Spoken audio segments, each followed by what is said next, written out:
Vamos a dar algún paso ahora en usar Haskell, ¿sí? Que es el lenguaje de programación con el cual vamos a dar nuestros primeros pasos en programación funcional. Hoy no vamos a instalarlos nada en ninguna aplicación, sino vamos a usar herramientas online, ¿sí? Después con tiempo, usted le vamos a ir explicando tal vez la semana que viene o más adelante cómo instalarse en el escritorio, cómo trabajar más profesionalmente. Pero por ahora, repito, vamos a usar algunas aplicaciones online, ¿sí? Paso a mostrar en la pantalla. Acá tengo una, se llama Try Haskell, ¿sí? Yo ya la tenía avanzada porque estuve haciendo cosas. Este es Try Haskell. Les copio el link, así lo tienen.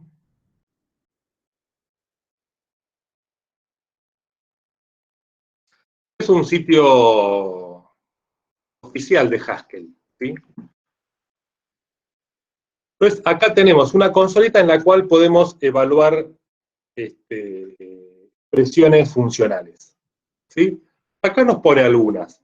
Cuando uno clique acá directamente las agrega, ¿sí? La multiplicación, ponemos Enter, y efectivamente da ese resultado. Ponemos esto acá, Enter, ven que hizo la tarea entrada, salida. Entró este string, salió este otro string de acá. Esto acá abajo por ahora no lo den importancia, y después ampliaremos. Estoy haciendo otras, puedo pedir la longitud de este string, ¿sí? Y lo obtenemos. Puedo hacer operaciones en las cuales intervienen los booleanos, ¿sí? Puedo ver si 34 es mayor que 7, y eso obtenemos una respuesta. Bueno, ahí se produjo un error. Flecha para arriba, estoy repitiendo la consulta. Ahí está. True, como debería ser. Un booleano. Ustedes si quieren pueden hacerlo también, ¿sí? Entran a este sitio y prueban ahí cualquier consulta. No tienen mucho conocimiento de las funciones predefinidas del lenguaje, pero las iremos viendo de a poquito. Yo tengo algunas más. Decía, para booleanos, ponemos un ilógico, ¿sí? Y por ejemplo, que nos preguntamos esto de acá. Que es cierto. Todas estas cosas que hicimos acá son todas funciones, ¿sí? El por es una función que recibe dos parámetros, el mayor es una función que recibe dos parámetros, even recibe una, y el and es una función que está recibiendo dos cosas. Un booleano que surge de esta comparación, de esta función que es el mayor, y otro booleano que es el que devuelve even. Entonces, de alguna manera, estoy acá aplicando tres funciones, ¿sí? Sucesivamente. Al menos el and se evalúa después, o aparentemente se evalúa con el resultado de estas otras dos funciones. La salida de even es sentada para el and, y la salida del mayor es sentada también para el and. ¿Sí? Y podría ser que a su vez todo esto, que acá pongo paréntesis para indicar la precedencia, sea la entrada a la función not. Y como se imaginan, me da el booleano opuesto, en este caso false. ¿Ven? Y iría aplicando una cuarta función. Vamos a jugar un poco con otros tipos de datos, ¿sí? Acá tengo de vuelta un string.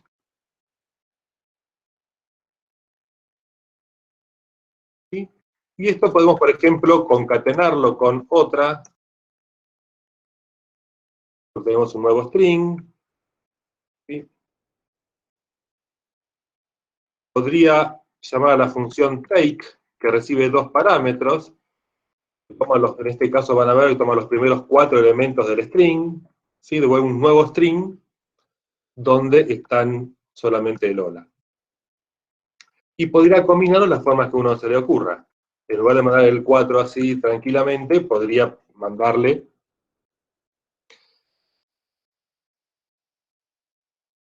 el resultado de una cuenta.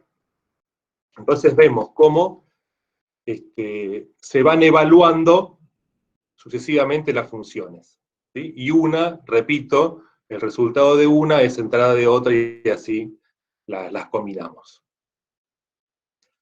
Otras funciones interesantes pueden ser trabajar con caracteres sueltos. Fíjense que los strings van con comillas dobles, y pongo comillas simples, estoy hablando de un carácter, por ejemplo la H. ¿Es un elemento la H de ese string? Sí.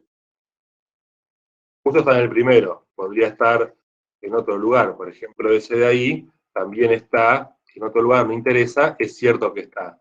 Y cuando pregunto por un elemento que no está, la respuesta es falsa. Entonces elem tiene ese sentido. Y así hay un montón de funciones predefinidas, ¿sí? Bien. Vamos a dar otro pasito más, que es definir nuestras propias funciones. Y para eso voy a usar esta otra aplicación que está acá. También ya les copio en el canal el link, así lo pueden ir viendo ustedes también en paralelo. Es un REPL se llama esto. REPL es la sigla de Repeat, Evaluate, no sé qué, no me acuerdo bien cómo es, pero es un evaluador reiterativo de un lenguaje de programación. Pero recién también era un REPL, ¿sí? Acá además tenemos el lugar donde escribir el código. Este de acá es donde uno evalúa. Por ejemplo, lo que hacíamos recién podemos hacerlo acá, 2 más 2. Pero acá tenemos la posibilidad de escribir el código. Vamos a escribir nuestra primera función. Muy simple va a ser la primera. Función siguiente. Recibe un número y devuelve el número más 1. Bien. Vamos a ver run así como está. Va a dar un error, pero no le vamos a dar importancia. Mejor, no digo error. Porque ya he hecho cosas antes, pero a ustedes tal vez le dé error, no le den bolilla, ¿sí? Evaluamos.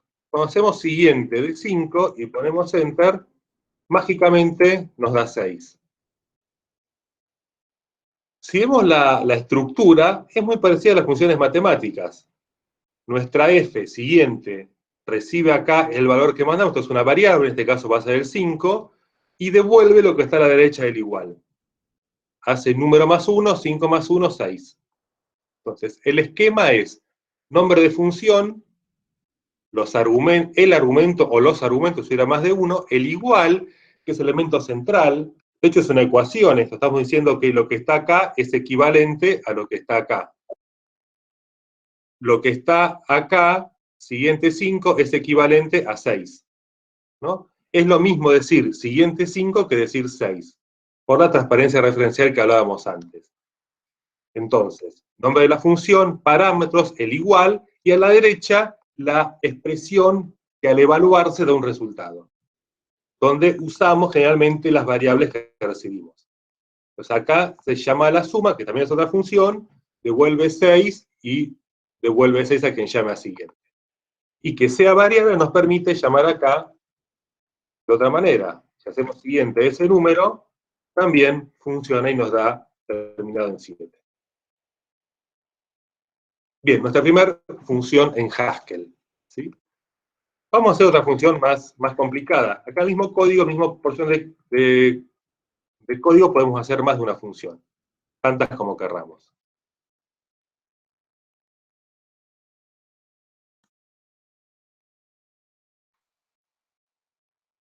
Mitad, muy parecida. La mitad de un número es igual a dividir, esta es la división entera, el número por 2. Acá se ve mejor que es una función y que hay dos parámetros. Le ponemos run, acá al lado, ¿ven? Este es el error que le decía antes. Dice que no hay un main, no importa, lo pasamos por alto. Main se usa cuando queremos hacer un ejecutable o algo que ande solo, que eso por donde. Acá hay varias funciones, decimos nosotros con el REPL que queremos evaluar. Mitad de 18 nos da 9. Perfecto. Si se nos ocurre un número impar, la división nos va se las va a rebuscar para que nos devuelva el número más cercano. ¿Sí? ¿Qué cambia entre esta función y esta? Simplemente la notación. En general, las funciones van primero y los argumentos después. En algunas de ellas, para no volvernos locos, con la notación polaca, la función va entre los parámetros. En general, las funciones que tienen chirimbolitos se usan así, con notación lo que se llama infija, como estamos esperados a verlas, ¿sí?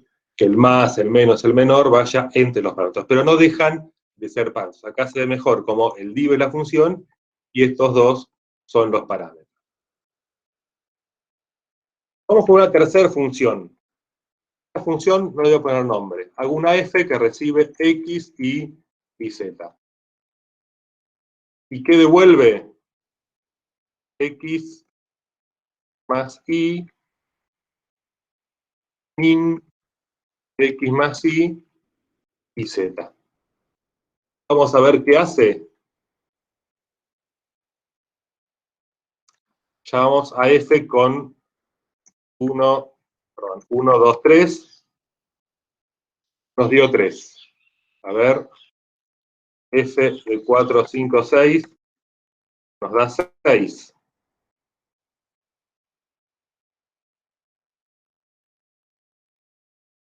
De 9, 7,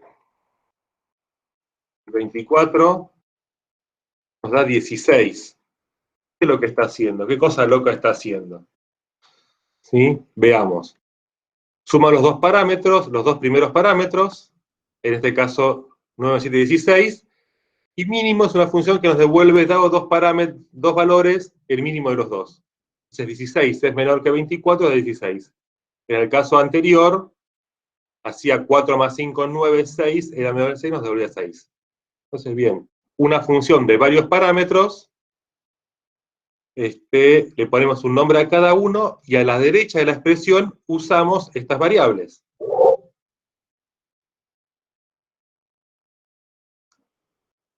¿Sí? Y hay cosas que no podemos hacer. Por ejemplo, acá, si esta función no recibiera a z, no tengo forma de usar z acá. Cuando vamos a ejecutar, el error es más feo. Además de este del main que dijimos antes, nos dice, la variable no es, z no está en el scope. Es decir, no sé de dónde sacar este valor. Cuando la función quiere evaluar, dice, ¿y qué es z? ¿De dónde saco z? Si lo que recibí es x e y. Al revés sí podría ser, ¿no? Que recibiendo z, la función decida no usarlo. Esto es medio, si quieres, medio inútil, medio sin sentido, pero correcto sintácticamente. Lo llamo con tres valores. ¿Qué pasó ahí?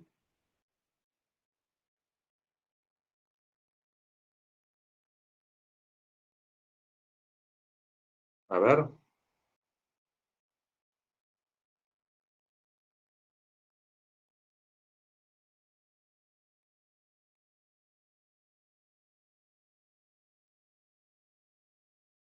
No, porque estoy usando mal el min. ¿Ven? Me falta el segundo parámetro de min.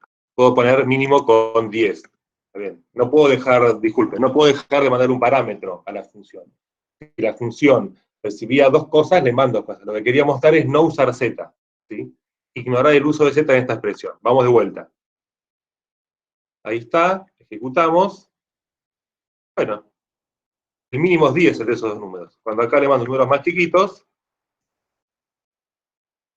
el mínimo es la suma menos el 3. Es decir, la función en la expresión decide qué valores usar y cómo usarlos, qué funciones aplicar. Lo que no puedo hacer es inventar nuevos valores. Entonces, bien, con esta herramienta ustedes pueden empezar a programar tranquilos en sus casas y hacer algunos ejercicios, ejemplos, jugar un poco a definir una función que ahora ustedes quieren que haga. No le van a poner f, ponen un nombre representativo, acá ponemos mínimo entre la suma de los primeros y el tercero, entonces un nombre expresivo de qué es lo que hace, obviamente poniendo acá z de vuelta, que era nuestra versión original, Eso sería un nombre más expresivo. Es poco práctico, ¿no? Nos fuimos al otro extremo. De poner un nombre que no se entiende a uno que es tan extenso, pero podemos probarlo. Tu vuelta. Le mandamos 10, le mandamos 34, le mandamos ese número. ¿Cuál es el mínimo?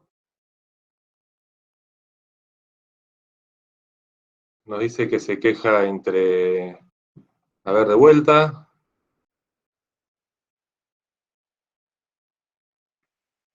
Ahí está, 44.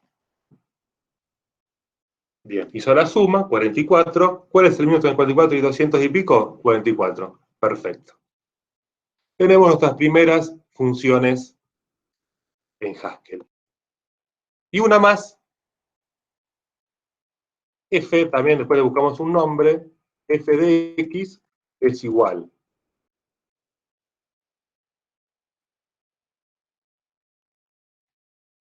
a la mitad de x, a esto le aplico el siguiente, y llamo a nuestra función de arriba, tengo que dar tres parámetros, ¿no? El primero es x, el segundo es el siguiente de la mitad de x, y el tercer parámetro es 10. Es una definición válida para f. Tenemos un mejor nombre, no sé qué nombre expresivo ponerle, le pongo la función cualquiera, porque realmente hace cualquiera, y le damos a ejecutar. Entonces llamo a cualquiera con 17 y me da 10. Llamo a cualquiera con 5 y me da 8. ¿Ven? Hace cualquiera, funciona bien.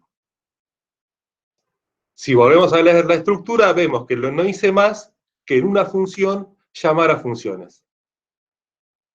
¿Qué es lo que había hecho acá? ¿Qué es lo que había hecho acá? ¿Qué es lo que había hecho acá? Las funciones acá se deben llamar a otras. O son tan triviales que ver un valor. Si quieren un último ejemplo, es una función constante que recibe cualquier cosa y vuelve siempre 7. Bueno, es media tonta, media básica, pero es código válido. ¿Sí? Si tenemos constante x que devuelve 10, yo podría reemplazar acá en lugar de 10, como tercer parámetro, constante x para dar 10. ¿Sí? Entonces decía, salvo casos muy triviales donde sé qué constante devolver, en general, o una variable, también podría tener la función identidad x devuelve x, otra función muy básica y poco útil si las hay, puede ser útil en algún contexto eventualmente, pero bueno, salvo estos casos muy particulares, en general lo que hace una función es llamar a otras. Y así, sucesivamente, resolvemos problemas más complejos, más inescrutables, descomponiéndolos en pequeñas unidades que hacen cosas más acotadas, siempre manteniendo la idea de transparencia referencial, la idea de no asignación, de no provocar efectos, sino devolver nuevos valores. ¿Sí? Bien.